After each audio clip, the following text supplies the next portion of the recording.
Benua Asia merupakan benua terluas di bumi yang memiliki luas mencapai 44,5 juta kilometer persegi.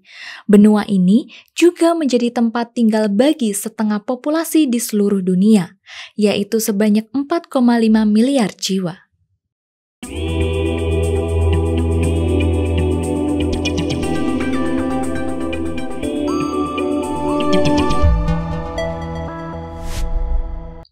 Benua Asia memiliki kekayaan yang sangat melimpah dari benua lain, dengan berbagai keragaman yang sangat unik. Kekayaan alam yang melimpah dan sumber daya manusia yang cukup kompetitif menjadikan benua ini sebagai benua yang sangat komplit. Benua Asia memiliki peluang yang sangat menarik bagi perusahaan yang ingin mengembangkan bisnisnya dalam skala global. Negara-negara Asia yang mayoritas dalam kategori negara berkembang sangat berpotensi untuk dapat terus bertumbuh dan bersaing untuk menjadi negara maju. Tak jarang, beberapa negara di Asia mengalami suatu revolusi dalam sebuah peristiwa penting yang berdampak signifikan. Peristiwa tersebut merupakan suatu seleksi yang terjadi di seluruh dunia seperti peperangan hingga krisis moneter. Salah satu revolusi yang sangat besar di Asia adalah ketika terbentuknya Macan Asia yang terdiri dari Singapura, Korea Selatan, Hong Kong, dan Taiwan. 4 negara tersebut berhasil memperbaiki perekonomiannya dengan sangat cepat dan jauh lebih berkembang dari negara Asia lainnya. Saking pesatnya revolusi di negara ini, tak jarang banyak negara yang menyebut mereka sebagai keajaiban Asia.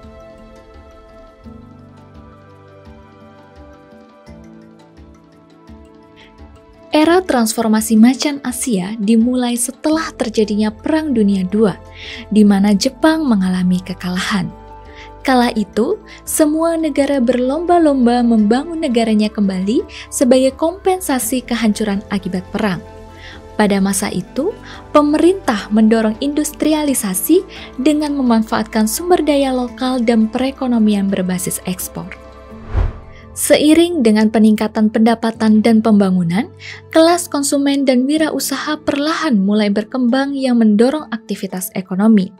Sejak tahun 1960-an, 4 macan Asia terus mempertahankan laju pertumbuhan ekonomi dengan meningkatkan kapasitas industrialisasi yang berprinsip pada kebijakan ekspor. Keberhasilan strategi ekonomi dari keempat negara tersebut terbukti ampuh dalam pemulihan ekonominya ketika terjadi krisis moneter pada tahun 1997 dan 2008. Bahkan 4 negara tersebut memiliki pendapatan per kapita tertinggi di dunia, mengalahkan negara lain yang telah lama menyandang negara maju. Kemajuan 4 macan Asia ini memiliki karakteristik yang sama, seperti intervensi pemerintah yang kuat, infrastruktur yang berkembang, pendalaman pendidikan dan teknologi, industrialisasi yang berorientasi ekspor, dan fokus pada pengembangan tenaga kerja terampil. Selain itu, keempat negara ini didukung oleh letak geografisnya yang sangat strategis dengan perkotaan yang padat populasi. Kondisi ini tentunya sangat menarik bagi banyak negara di dunia untuk mengembangkan bisnisnya di 4 negara tersebut. Kesuksesan mereka telah mendorong 4 macan Asia untuk mempertahankan perekonomian mereka yang paling maju dan kompetitif di dunia. Bahkan, 4 macan Asia dikenal sebagai salah satu pasar Asia teratas yang melakukan ekspansi global.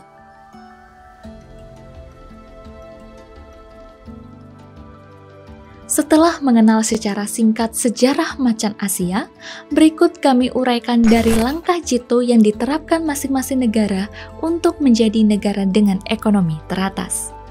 Yang pertama, Singapura. Singapura merupakan satu-satunya negara maju di Asia Tenggara. Negara ini hanya memiliki luas sebesar 734 km persegi yang dihuni oleh sekitar 6 juta jiwa. Meskipun luas negara ini tergolong kecil, namun perekonomian negara ini sangatlah maju dan stabil. Dilansir dari situs World Bank, PDB Singapura pada tahun 2022 mencapai 468 miliar US dollar dengan PDB per kapitanya sebesar 82.808 US dollar. Besarnya PDB Singapura ini dikarenakan negara ini merupakan salah satu pusat keuangan global, eksportir produk, pusat ekspansi perusahaan global, dan penyedia layanan berkualitas. Singapura menerapkan strategi cerdas dengan menawarkan berbagai fasilitas yang menarik untuk perusahaan global agar tertarik mengembangkan bisnisnya di Singapura. Beberapa fasilitas yang dapat menarik para pengusaha tersebut adalah kemudahan izin pendirian perusahaan, tarif pajak yang rendah, dan berbagai kemudahan lainnya.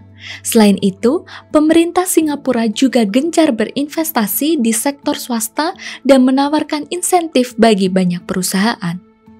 Melalui insentif yang diberikan pemerintah, saat ini banyak sekali startup yang memilih untuk mengembangkan usahanya di negeri Singa lantaran memudahkan mereka untuk berkembang.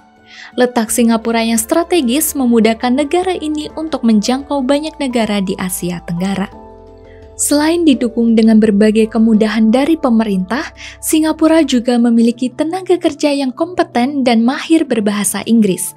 Tak hanya itu, warga negara asing juga tidak perlu membuat visa bisnis sebelum tiba di Singapura, namun mereka harus memiliki izin kerja melalui perusahaan mereka. Yang kedua, Korea Selatan.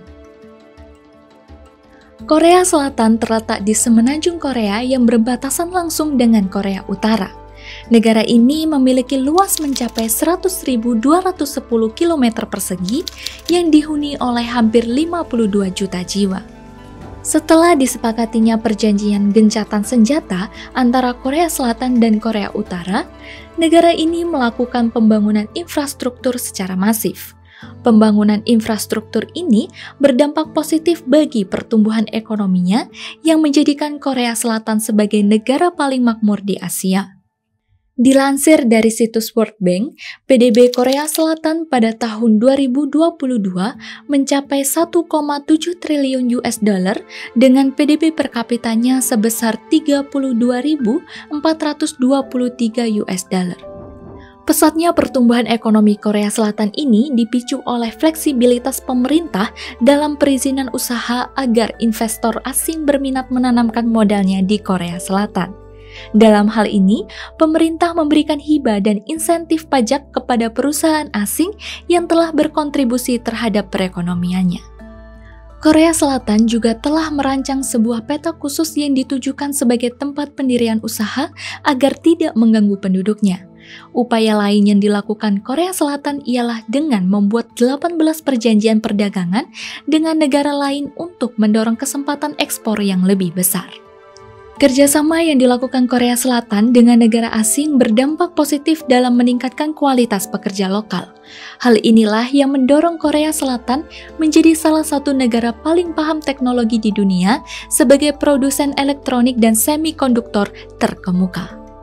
Selain industrialisasi manufaktur, Korea Selatan sangat mendukung industri hiburannya yang terbukti dapat berdampak signifikan bagi perekonomiannya. Hebatnya lagi, industri hiburan yang terdiri dari grup band dan serial drama Korea ini berhasil dikenal di banyak negara dan memiliki penggemar yang sangat banyak.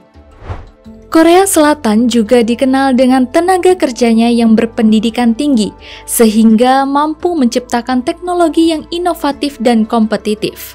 Tingginya tingkat pengetahuan pekerja di Korea Selatan membuat negara ini dikenal sebagai negara teratas di dunia dalam hal penelitian dan pengembangan.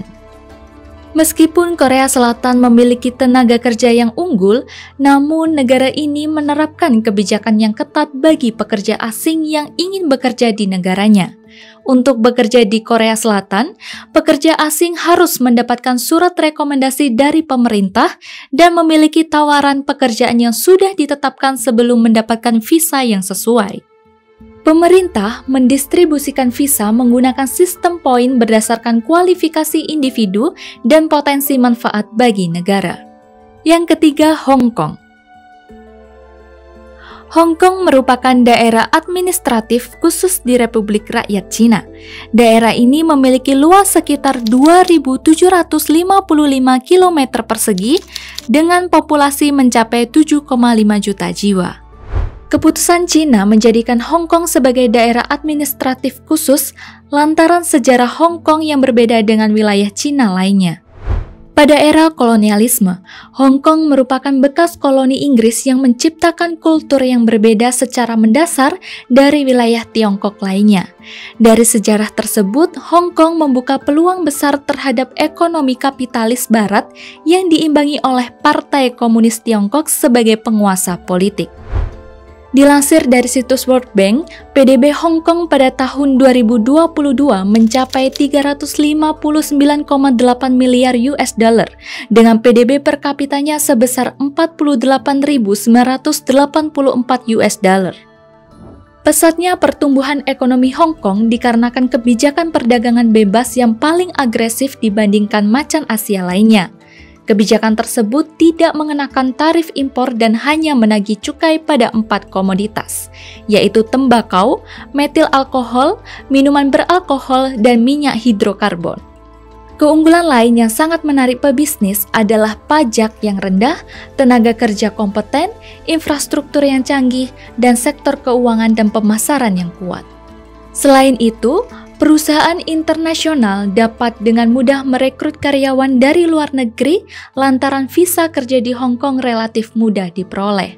Meski demikian, untuk mendapat visa tersebut, karyawan diharuskan memiliki pendidikan yang baik dan pengalaman profesional yang kompeten. Yang keempat, Taiwan. Taiwan memiliki wilayah seluas 36.197 km persegi yang dihuni oleh 23,3 juta jiwa. Taiwan dulunya merupakan bagian dari negara Cina yang disebut dengan Pulau Formosa. Namun karena terjadi suatu konflik, beberapa golongan melarikan diri dari dataran utama Cina menuju Pulau Formosa untuk membentuk negara baru seperti saat ini. Meski telah mendirikan sebuah negara, namun hanya 15 negara yang mengakui Taiwan adalah sebuah negara independen. Sementara, ratusan negara lainnya menganggap Taiwan merupakan bagian dari Cina.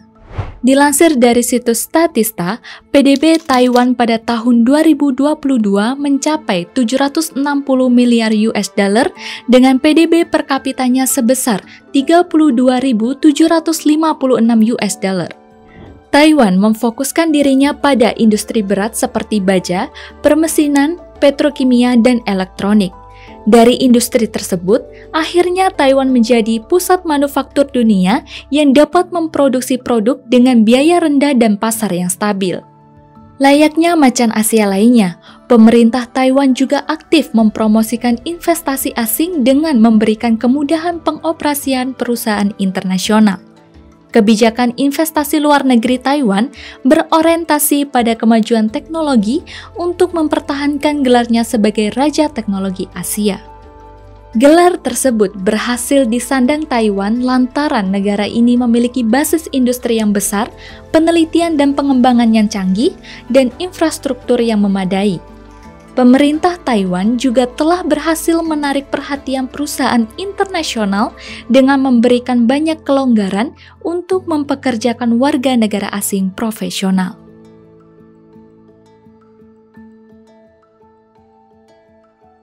Indonesia sendiri saat ini masih menjadi negara berkembang yang telah berani mengambil langkah hilirisasi industri.